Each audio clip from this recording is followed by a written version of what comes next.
guys after.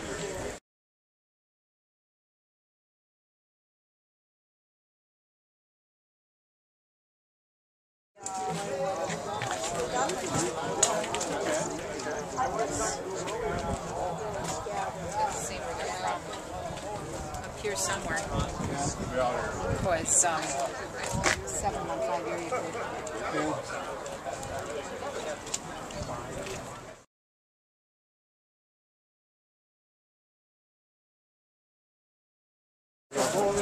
That one just came in there. Over here, yeah.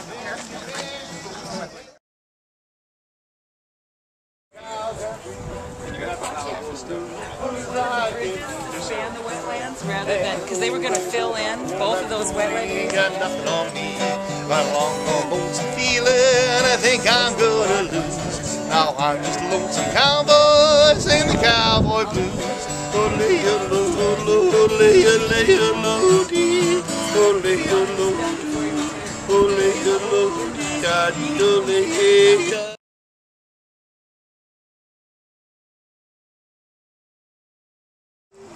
So, Miss Jill Dean, the museum opened 1 year ago. It's been a year hence. Any thoughts about the last year as far as the Wisconsin Canoe Heritage Museum? You had obviously a very, very big part in this, since it's your canoes primarily.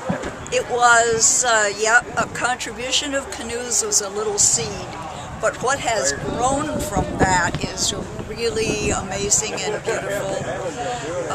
Seeing this year's exhibit with the Sigurd Olsen focus has been a real treat, and the original artwork from some of Sigurd Olsen's books and one of Sig's canoes, beautifully restored by Dave Osborne.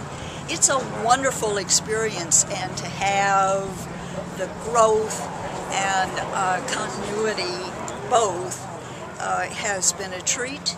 And then to have the display of all these marvelous canoes, old ones restored, new builders, and people enjoying the variety of canoes in the open air. It's just, it's a bigger and better experience all around.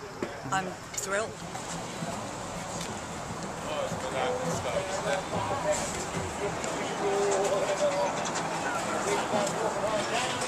You know, I spent probably a couple of years in just dreaming about what this new book should be, probing my own feelings, thinking about ideas, and trying to come to some definite conclusion as to where the book should go.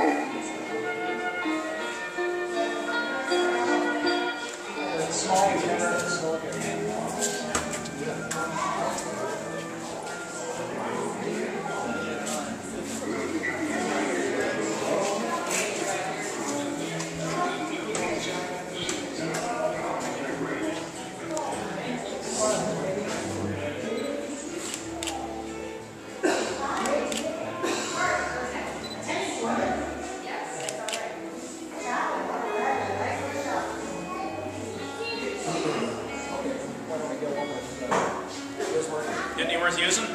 Yep. All right, let's pile us all in here. Pile everybody in. Think of this canoe museum here. Well, it's wonderful. It's just beautiful. And makes me want to go home and redo ours.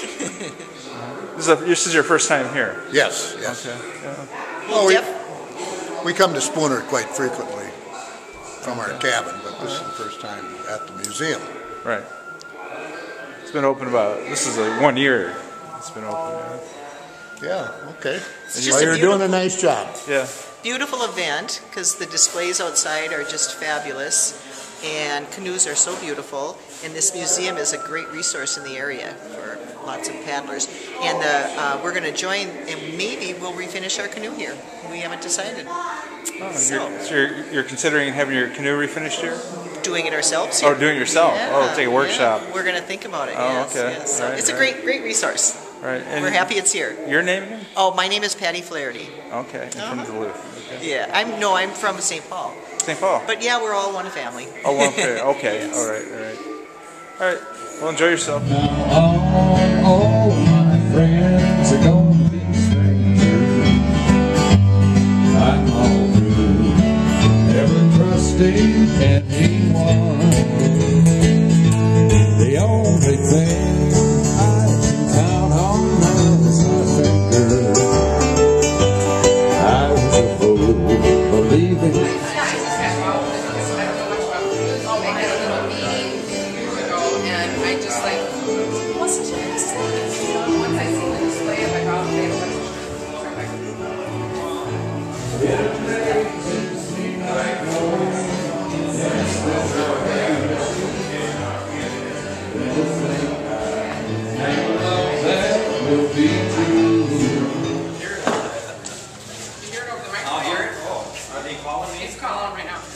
Are there going to be workshops this summer for people who want to? Are you doing? Trying to find some volunteer that wants to take that, but I just got too much to do. Yeah, I don't. We're going to mentor some. Mike Johnson, president of the Wisconsin Canoe Heritage Museum. That's right. You've been in operation 1 year. 1 year. And Reflecting this is our second opening day. Second opening day. Yeah. So, what's the last year been like? It's been quite a ride, really. It's, I think, really successful. We had over 1,000 paying customers last year, and this year we've connected with some tour groups and whatnot, so I expect we'll have an even better year this year. And this is our kickoff event. So what are you hoping the next year will bring or unfold? What I really want to see this turn into, Frank, is I want this museum to be a destination and to kind of make Spooner a place to go rather than just a place to stop off and get a burger. Getting burgers is fine, but this will give Spooner put us on the map maybe a little bit.